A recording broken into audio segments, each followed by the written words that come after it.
So next നമ്മൾ നോക്കാൻ പോകുന്ന ടോപ്പിക്കാണ് ടൈപ്പ് ഓഫ് പ്രഷർ.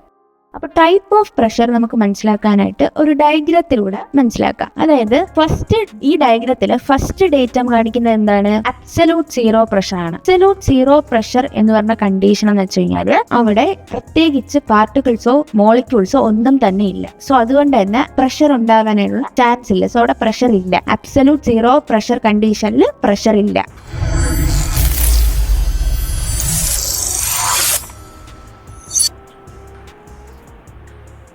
സോ രണ്ടാമത്തെ ഡേറ്റം കാണിക്കുന്നത് അറ്റ്മോസ്ഫിയറിക് പ്രഷറാണ്. സോ അറ്റ്മോസ്ഫിയറിക് പ്രഷറിന് എബോവ് ആയി വരുന്ന പ്രഷറിനെ പറയുന്ന പേരാണ് ഗേജ് പ്രഷർ. ഈ ഗേജ് പ്രഷർ എന്ന് പറയുന്നത് അറ്റ്മോസ്ഫിയറിക് പ്രഷറിന്റെ തൊട്ടുമുകൾ.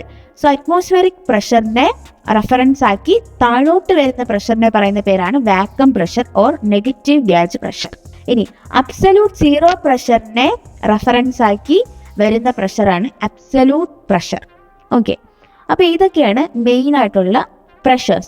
അപ്പോൾ നമുക്ക് എങ്ങനെ പറയാം? absolute pressure is defined as the pressure which is measured with the reference to absolute zero pressure. So it is never be negative. അത് ഒരിക്കലും നെഗറ്റീവ് ആവില്ല. ഇനി എന്താണ് gauge pressure? Gauge pressure is defined as the pressure above the atmospheric pressure. അല്ലേ? It is usually measured with the help of a measuring instrument. നമ്മൾ gauge pressure എപ്പോഴും ഒരു measuring ഇൻസ്ട്രുമെന്റിലൂടെ ആയിരിക്കും മെഷർ ചെയ്യുന്നത്. സോ അതായത് ഇപ്പം നമ്മൾ വാട്ടർ പമ്പ്, കാർ ടയേഴ്സിലൊക്കെ ഗാജസ് ഉപയോഗിച്ച് ഗേജ് പ്രഷർ കണ്ടുപിടിക്കാറുണ്ട്. സോ മൂന്നാമത് വരുന്ന പ്രഷറാണ് വാക്വം പ്രഷർ. വാക്വം പ്രഷർ എന്ന് വെച്ചാൽ എന്താണ്? It is the pressure below the atmospheric pressure. So next നമ്മൾ നോക്കാൻ പോകുന്നത് ഈ 3 ടൈപ്പ് ഓഫ് പ്രഷറിന്റെ റിലേഷൻഷിപ്പ് ആണ്. അതായത് ഈ ഫിഗറിൽ നമുക്ക് എങ്ങനെ എഴുതാം? Absolute pressure is equal to atmospheric pressure plus gauge pressure which is equal to P absolute is equal to P atmosphere plus P gauge. അതേപോലെ തന്നെ ഇതിന് വാക്വം പ്രഷർ എങ്ങനെ എഴുതാം? Atmospheric pressure minus absolute pressure. So next നമ്മൾ നോക്കാൻ പോകുന്ന ടോപ്പിക്കാണ് measurement of pressure. അപ്പൊ എന്താണ് പ്രഷർ മെഷർ ചെയ്യുന്നത് കൊണ്ടുള്ള ഗുണം അല്ലെങ്കിൽ ഇമ്പോർട്ടൻസ്? സോ നമുക്കിപ്പം dam design, civil engineering field, നമ്മൾ ഡാം ഡിസൈൻ ചെയ്യുമ്പോഴോ ടാങ്കോ പൈപ്പ് ലൈനോ ബ്രിഡ്ജസോ ഒക്കെ ഡിസൈൻ ചെയ്യുമ്പം അതിനകത്തുള്ള പ്രഷർ, ഫ്ലൂയിഡ് പ്രഷറിന്റെ മെഷർമെന്റ് ചെയ്താൽ മാത്രമല്ലേ നമുക്കതിനെ ഫർദർ ഫെയിലിയർ ഓർ ബേസ്റ്റിംഗ് ഒക്കെ തടയാൻ പറ്റത്തുള്ളൂ. സോ അതൊരു ഇമ്പോർട്ടൻറ്റ് ഫാക്ടറാണ്. പിന്നൊന്ന്, നമ്മൾ ഈ പൈപ്പ് ലൈൻസിലൂടെ കറക്റ്റ് സ്പീഡിലാണോ വാട്ടർ ഫ്ലോ ചെയ്യുന്നത് എന്ന് എൻഷർ ചെയ്യാൻ വേണ്ടിയിട്ട് നമ്മൾ എന്ത് ചെയ്യും? പ്രഷർ മെഷർ ചെയ്യും. അതേപോലെ തന്നെ എയറിലും വാട്ടറിലും ഒക്കെ ട്രാവൽ ചെയ്യുന്ന സമയത്ത് നമ്മുടെ ഈ എയർക്രാഫ്റ്റ് ആയാലും സബ്മറൈൻസിലായാലും സോ ഇതിൽ നമ്മൾ എന്ത് ചെയ്യും? പ്രഷർ ഗാജസ് ഉപയോഗിച്ച് ഇന്റേണൽ പ്രഷർ മെഷർ ചെയ്യും. എന്നാൽ മാത്രം നമുക്കൊരു സേഫ്റ്റി ഉറപ്പാക്കാൻ വേണ്ടിയിട്ടാണ് നമ്മൾ ആ ഇന്റേണൽ പ്രഷർ മെഷർ ചെയ്യുന്നത്. ഇതിനൊക്കെയാണ് നമ്മൾ എന്ത് യൂസ് ചെയ്യുന്നത്? പ്രഷർ മെഷർ ചെയ്യുന്നത്. സോ നമ്മൾ പ്രഷർ മെഷർമെന്റ് നടത്താൻ വേണ്ടിയിട്ട് ഉപയോഗിക്കുന്ന 2 മെയിൻ ഡിവൈസാണ് മാനോമീറ്റേഴ്സും മെക്കാനിക്കൽ ഗേജസും. അതിൽ നമ്മൾ ഫസ്റ്റ് നോക്കാൻ പോകുന്നത് മാനോമീറ്റേഴ്സ് എന്തെന്നാണ്. സോ മാനോമീറ്റേഴ്സ് എന്ന് വെച്ച് കഴിഞ്ഞാൽ സെയിം ലിക്വിഡോ അനദർ ലിക്വിഡോ ഉപയോഗിച്ച് നമ്മൾ എന്ത് ചെയ്യും? പ്രഷർ മെഷർ ചെയ്യും. ഏതിൻ്റെ?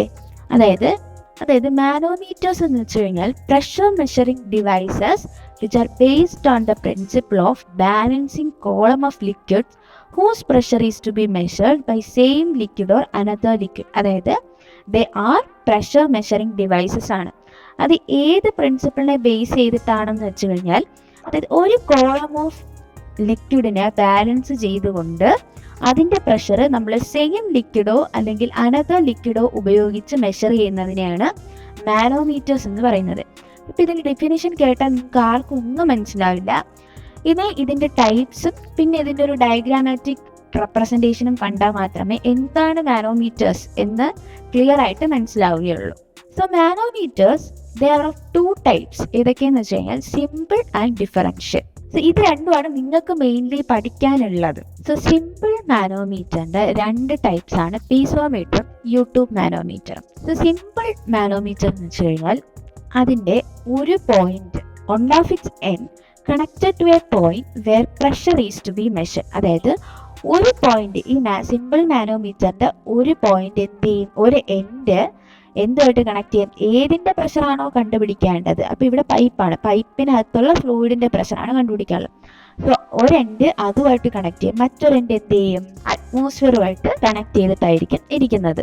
ഓക്കെ, അപ്പൊ ഇതാണ് simple manometer. One of its end connected to a point where pressure is to be measured and other end remains to atmosphere. ഒന്ന് അറ്റ്മോസ്ഫിയറുമായിട്ട് എക്സ്പോസ് ചെയ്തിരിക്കും, മറ്റൊന്ന് ഏത് എന്തിന്റെ പ്രഷറാണോ കണ്ടുപിടിക്കേണ്ടത് അതുമായിട്ട് കണക്ട് ചെയ്തിരിക്കും. So simple manometers 3 ടൈപ്പാണുള്ളത്. ഒന്ന് പീസോമീറ്റർ, രണ്ടാമത്തേത് യൂട്യൂബ് മാനോമീറ്റർ, മൂന്നാമത്തേത് സിംഗിൾ കോളം മാനോമീറ്റർ. അപ്പോൾ സിംഗിൾ കോളം നിങ്ങൾക്ക് സിലബസിൽ പറഞ്ഞിട്ടില്ല, നിങ്ങൾക്ക് പഠിക്കാനായിട്ട് പീസോമീറ്ററും യൂട്യൂബ് മാനോമീറ്ററും മാത്രമേ ഉള്ളൂ. സോ പീസോമീറ്ററിലോട്ട് വരുമ്പം ഈ ഫിഗറിൽ ഞാൻ കാണിച്ചിട്ടുണ്ട്. എന്താണ്, നമ്മുടെ മാനോമീറ്ററിന്റെ ഡെഫിനിഷൻ പോലെ തന്നെയാണ്. ഒരു എൻഡ് എന്താണ്, ഏതിന്റെ പ്രഷറാണോ കണ്ടുപിടിക്കാനുള്ളത് അതുമായിട്ട് കണക്ട് ചെയ്തിട്ടുണ്ട്. മറ്റൊരു എൻഡ് എന്താണ്, അറ്റ്മോസ്ഫിയറായിട്ട് എക്സ്പോസ് ചെയ്തിരിക്കുകയാണ്. സോ നമ്മളൊരു പോയിന്റ് കൺസിഡർ ചെയ്യാണ് പൈപ്പിലെ എ, നമ്മളൊരു ഡാറ്റം കൺസിഡർ ചെയ്തിട്ടുണ്ട് ബി എന്ന്. സോ ഈ ഡാറ്റം മുതൽ ലിക്വിഡ് ഇരിക്കുന്ന വരെയുള്ള അല്ലെങ്കിൽ ഫ്ലൂയിഡ് ഇരിക്കുന്ന വരെയുള്ള ഹൈറ്റ് നമ്മൾ മാർക്ക് ചെയ്തിട്ടുണ്ട് h. So by hydrostatic law നമ്മൾ എന്താണ് പ്രഷറിന്റെ ഇക്വേഷൻ പഠിച്ചത്, ρgh അല്ലെ. അതായത് ഫ്ലൂയിഡിന്റെ ഏതെങ്കിലും ഒരു സ്ഥലത്തെ പ്രഷർ കണ്ടുപിടിക്കാനായിരുന്നു നമ്മൾ ഹൈഡ്രോസ്റ്റാറ്റിക് ലോ യൂസ് ചെയ്യുന്നത്. So P is equal to ρgh ഇവിടെ അപ്ലൈ ചെയ്യുമ്പോൾ എന്ത് വരും, P is equal to ρgh.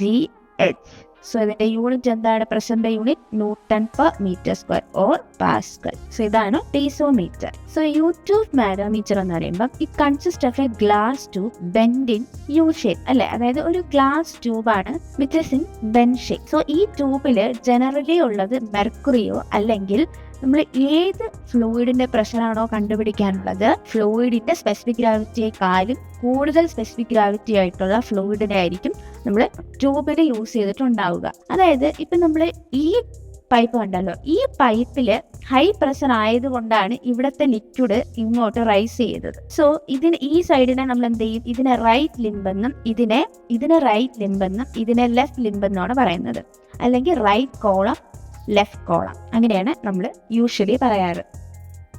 So ഇനി നമുക്ക് ഇത് വെച്ചിട്ട് ഗേജ് പ്രഷർ കണ്ടുപിടിക്കുന്നത് എങ്ങനെയാണെന്ന് നോക്കാം. സോ നമുക്ക് ഫസ്റ്റ് ഗേജ് പ്രഷർ എങ്ങനെ ഇതിൽ നിന്ന് കണ്ടുപിടിക്കാൻ നോക്കാം. സോ നമ്മളിവിടെ ഡേറ്റ മാർക്ക് ചെയ്തിട്ടുണ്ട് CC എന്ന്. H1 എന്ന് പറയുന്നത് എന്താണ്, ഹൈറ്റ് ഓഫ് ലൈറ്റ് ലിക്വിഡ്. നമുക്കറിയാം ഇവിടെ കൂടെ ഫ്ലോ ചെയ്യുന്നത് ലൈറ്റ് ലിക്വിഡ് ആണ് അല്ലേ. അപ്പൊ H1 is equal to height of light liquid. ഈ H2 എന്ന് പറഞ്ഞാൽ എന്താണ്, ഹൈറ്റ് ഓഫ് ഹെവി ലിക്വിഡ്.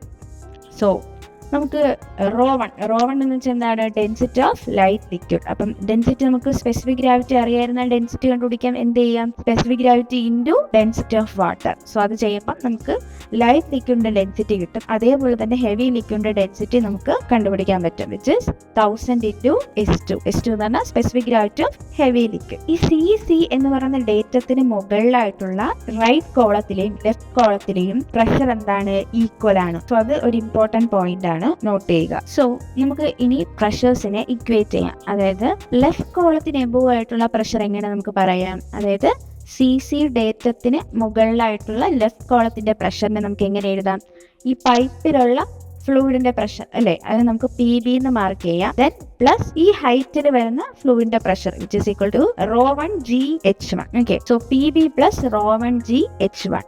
ഇനി അതേപോലെ തന്നെ പ്രഷർ അബോവ് റൈറ്റ് കോളം എന്തായിരിക്കും, ρ2gh2. സോ ആദ്യത്തെ കോളം രണ്ടാമത്തെ കോളം എന്ന് മാർക്ക് ചെയ്യാനാണ് H1 എന്നും H2 എന്നും മാർക്ക് ചെയ്തിട്ടുള്ളത്. സോ ഇനി നമുക്ക് ഈ രണ്ട് പ്രഷേഴ്സിനെ എന്ത് ചെയ്യാം, ഇക്വേറ്റ് ചെയ്യാം. സോ ഇക്വേറ്റ് ചെയ്യുമ്പോൾ എങ്ങനെ വരും, PB plus ρ1gh1 is equal to ρ2gh2. ഇതിൽ നിന്ന് PB എങ്ങനെ എടുക്കാം, ρ2gh2 മൈനസ് ρ1gh1. സോ ഇതാണ് നമ്മൾ ഗേജ് പ്രഷർ കണ്ടുപിടിച്ചത് യൂട്യൂബ് മാനോമീറ്ററിന്റെ. ഇനി നമുക്ക് വാക്വം പ്രഷറിലോട്ട് പോവാം. സോ വാക്വം പ്രഷർ എന്ന് പറഞ്ഞാൽ എന്താണ്, അറ്റ്മോസ്ഫിയറിക് പ്രഷറിനേക്കാളും കുറവ് അല്ലെ, അതായത് negative pressure or less than atmospheric pressure. ഇവിടെ അറ്റ്മോസ്ഫിയറിക് പ്രഷർ ആണ് കൂടുതൽ. സോ അറ്റ്മോസ്ഫിയറിക് പ്രഷർ കൂടുതലായതുകൊണ്ട് ഇങ്ങോട്ട് ഫ്ലൂയിഡിനെ റൈസ് ചെയ്യിപ്പിക്കും. ഓക്കെ, അപ്പം ലെഫ്റ്റ് കോളത്തിലെ പ്രഷർ നമുക്ക് എങ്ങനെ പറയാം, ഈ പൈപ്പിന്റെ പ്രഷർ PB പ്ലസ് ഈ H1 ഹൈറ്റിലുള്ള ഫ്ലൂയിഡിന്റെ pressure which is ρ1gh1 plus H2 ഹൈറ്റിലുള്ള ഫ്ലൂയിഡിന്റെ pressure which is plus ρ2gh2. So അതുപോലെ തന്നെ റൈറ്റ് കോളത്തിൽ എന്തായിരിക്കും, റൈറ്റ് കോളത്തിൽ ഗേജ് പ്രഷർ ഇല്ല അല്ലേ, അറ്റ്മോസ്ഫിയറിക് പ്രഷർ മാത്രമേ ഉള്ളൂ. സോ അതുകൊണ്ട് നമ്മൾ 0 ആയിട്ട് എടുത്തു. ദെൻ equate ചെയ്യുമ്പോൾ എങ്ങനെ വരും? PD plus ρ1gH1 plus ρ2gH2 is equal to 0. So vacuum pressure എന്ന് പറയുമ്പോൾ എന്താണ്? നെഗറ്റീവ് പ്രഷർ അല്ലേ? So negative of ρ1gH1 plus ρ2gH2. So ഇതാണ് വാക്വം പ്രഷർ.